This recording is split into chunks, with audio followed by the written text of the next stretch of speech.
good day. Unahan ko na kayo, nandito pa rin kami sa Luang Prabang. At nagpe-breakfast kami ngayon. Ayan. May sakit si Nixon. Mahinang nila lang, may sakit. Ayan, so Sinisira ng umiyak pero siya nagkasakit. Yuck. Mahina. Ang activity namin today ay yung Guangxi Waterfalls.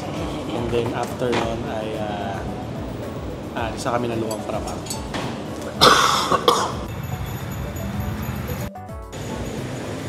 Para sa first activity namin today, ito yung mga aspin nila dito.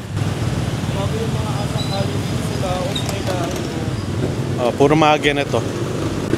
Ayan, so una activity namin today ay ang Guangxi Waterfalls. Ayan, at ito yung magiging tuk-tuk natin. Sabay di.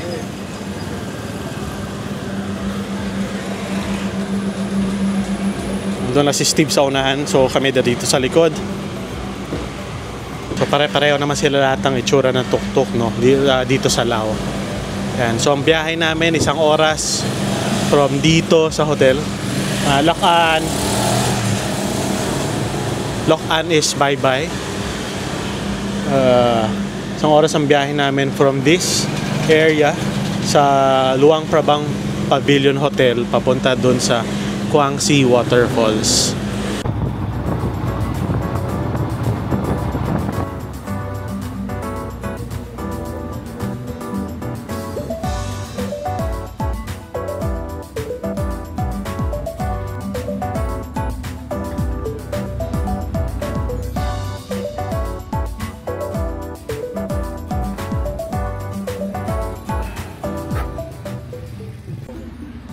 After 1 hour ng biyahe from the city ay nandito na kami sa Guangxi Waterfalls. Wala mga tao, no? So sana wala nga talagang tao kasi nandito na naman kami sa labas pan. But wala mga sasakyan eh.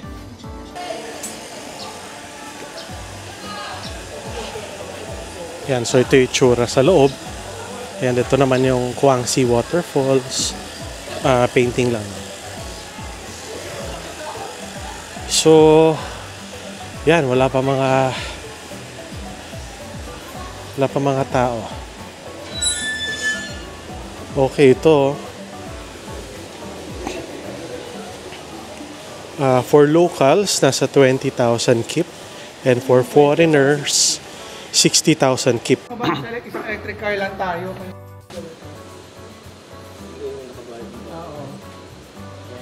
Kasama ba electric car? Hindi kasama electric car? Including electric transport. Okay. Nagbabasa. So kasama na pala including electric transport dun sa 60,000 kip.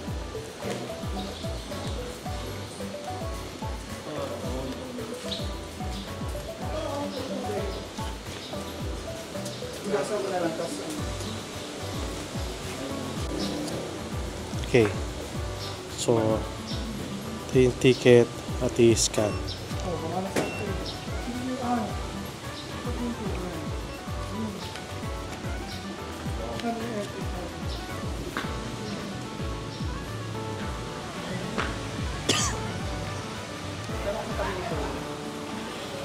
So, ito yung electric car.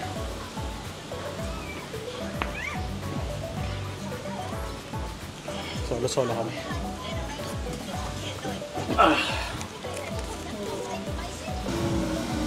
Welcome to Guangxi Waterfalls area. Titigil ka ba ngayon? Bibili lang ako ng ano. Sige, bili ka.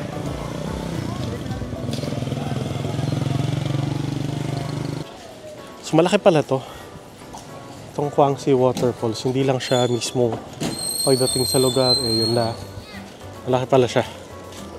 At marami kang pwedeng gawin. May mga kainan, may mga bilihan ng pasalubong, souvenirs. Yan, ito na yung entrance. Yung entrance. By the... So you need to show the ticket. Okay, so the walking trail begins. Sana madali lang to dahil may trauma pa rin kami dun sa Namsai. Napuntok.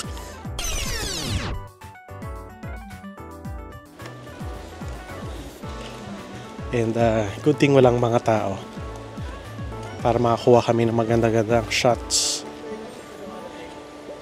later. So dito pala yung mga bears.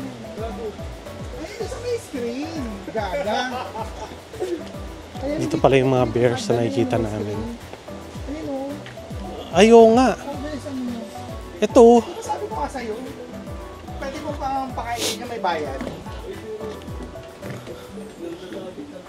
So may mga bears nga pala dito. Ayan ah. Tulog yata. Asan sila? Pasok ka na, Nexon. Mag-content ka Wala yung mga bears na tutulog or nagpapahinga. Gaga.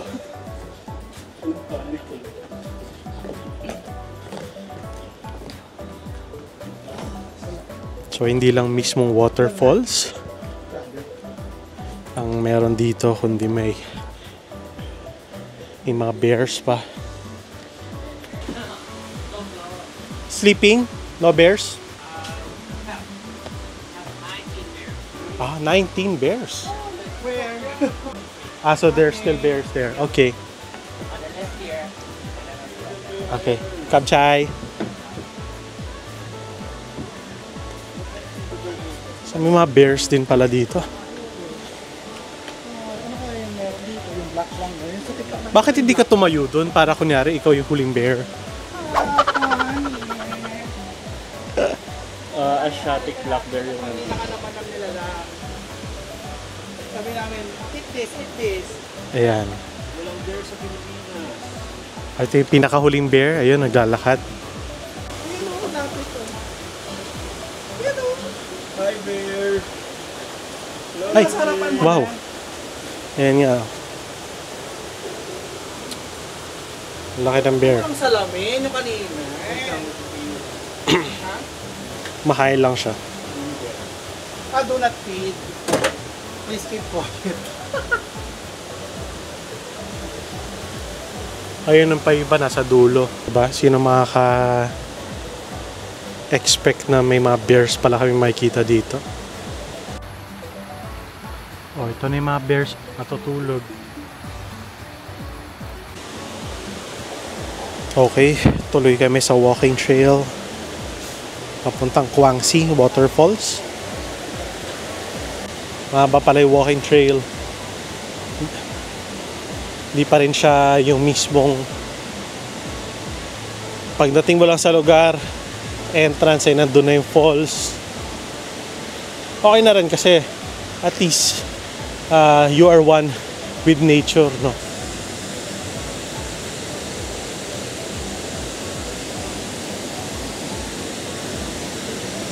Ito siya, ang Kwangsi Waterfalls.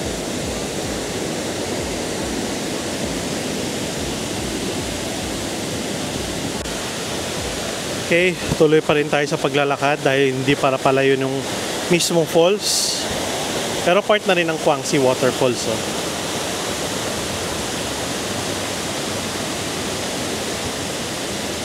Sinusundan namin ng bata. May bata kasi naglakad pa diretso.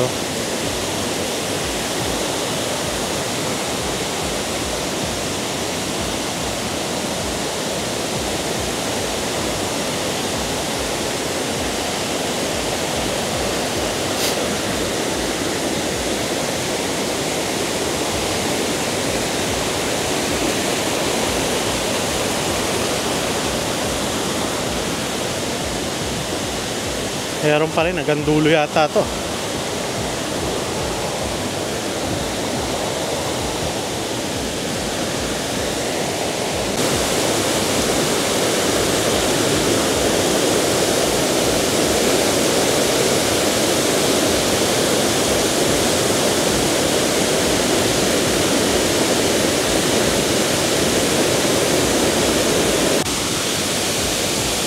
Okay, tuloy pa rin tayo. Hindi pa rin pala ito yung mismong falls.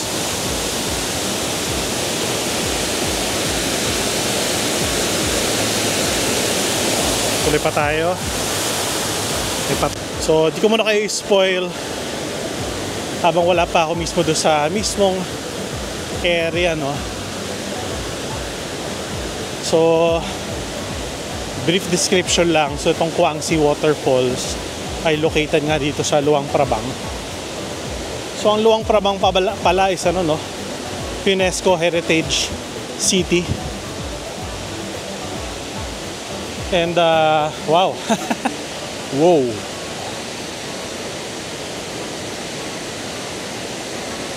Yan. So, itong Kuangsi ay isa sa mga pinagmamalaki nila, no, na waterfalls. At masasabi ko naman na maganda nga talaga siya. Yung mga nauna nating pinuntahan sa baba, no, parang mga ano siya, itsura ng kaparkan sa Abra.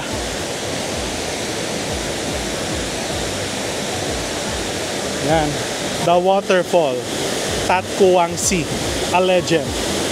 According to one local legend. Ito yung brief description niya. Welcome to Kuangsi Waterfalls dito sa Luang Prabang. Sobrang lakas ang waterfalls, mga kababayan.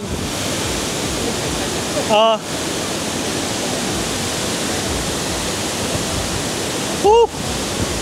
Nagmo-moist yata yung camera. Sakit na, naliligo pa sa fall. Pero ang ganda ng waterfalls.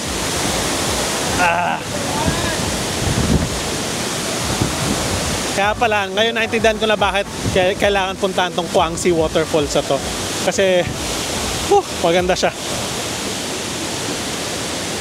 Dito lang ako sa may bandang gilid dahil lakas ng talsik ng waterfalls, no?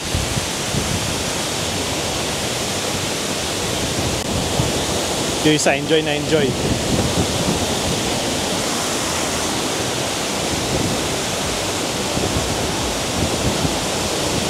Perfect na perfect yung punta namin ngayon.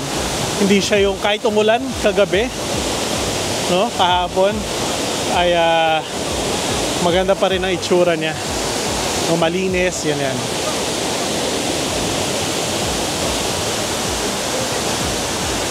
So ito palang Kuangsi Waterfalls ay 3 level siya. So I think ito yung first level or ito yung second level. Dahil first yung mga nauna namin and then yung nasa taas na yun yung third level, no? 1, 2, 3 or baka dito lang yun. 1, 2, 3. Wala na din na kayo sa Luzon, kayo sa Luzon.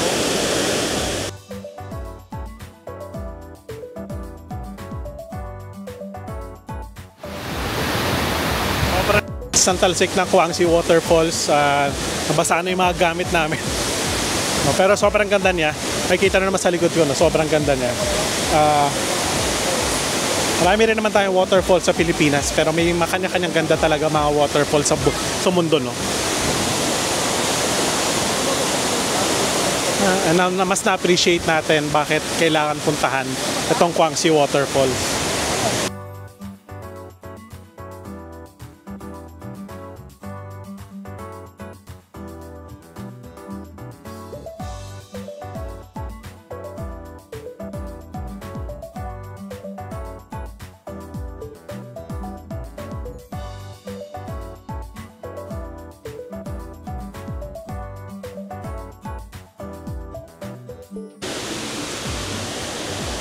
Okay, so overall, sobrang ganda nitong Kuangsi Waterfalls, no?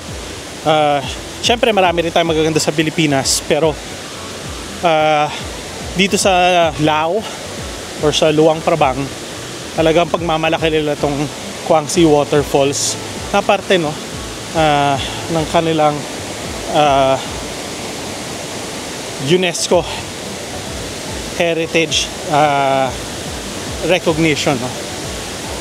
Yan. So after this, balik tayo ng city mismo, or kung may madaanan tayo along the area, hinto tayo doon. But maraming salamat, Guangxi Waterfalls. Hanggang sa susunod ulit. Ayan, so nandito kami ngayon sa isang massage center.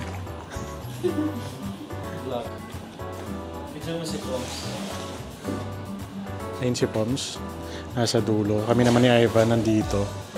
So, sobrang pagod, sobrang masaya ang laging adventure namin dito sa Lao. Okay, dito tayo ngayon sa airport going back to Manila.